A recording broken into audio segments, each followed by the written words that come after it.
नाव गाव सांगा आपलं पत्ता दोघांचं पण पत्ता शिवलिंग सदाशिव वाडेकर राहणार पारनेर तालुका पारनेर जिल्हा नगर. हा हा आजार केव्हापासून होता? हे काय झालं 5-6 वर्षापासून हा आजार होता पण आम्हाला काही कळलेलं नाही. बघा आम्ही ही झोपूनच राहिली, आम्हाला जेवण सोडून मिळत नाही एक दिवस. मग उठलं मान म्हणायचे अरे जावं डॉक्टर, गेले डॉक्टर केली तपासली, साखर यांना 500 गेली, त्यामुळं हे असं होतं. त्या ते गोळ्या खावं लागतील, रक्त तपासून घ्या, रक्त तपासून घेतलं, रक्ताचे बदल जास्त आला. मग आम्हाला त्यांनी गोळ्या जास्त सुरुवात केली. मग आम्ही आपले 4-5 वर्षापासून 4-2 महिने झाले की जायचं, 4-2 महिने झाले की गोळ्या आणायचं, खायचं, गोळ्या आणायचं, खायचं. आज पण असे येऊन गेले. आता वर्षापासून असा प्रश्न झाला, उठता येत नाही, बसता येत नाही, असा प्रश्न निर्माण झाला. आता नाविलाज आहे, पण तरी पण डॉक्टरने जातून गोळ्याच आमचे.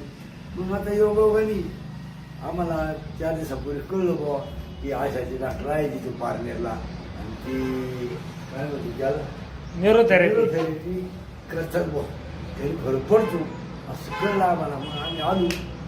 आता 3रा दिवस आहे.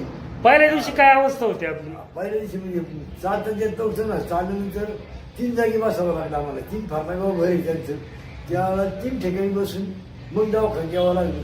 तेव्हा आम्हाला दुसऱ्या दिवशी चोळ्यानंतर आम्ही आमच्याच पायाने आणून आमच्या पायानेच घरी गेलो.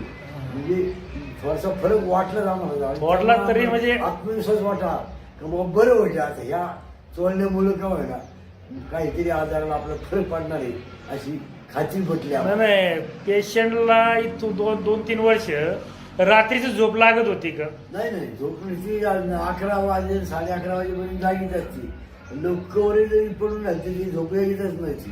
त्यामुळं आता व्यायाम झाल्यामुळं इथं स्टीम बाथ केल्यामुळं त्यामुळे वाफ घेतल्या, वाफेचे फायदे झोप लागते. आता काय अडचण येत नाही.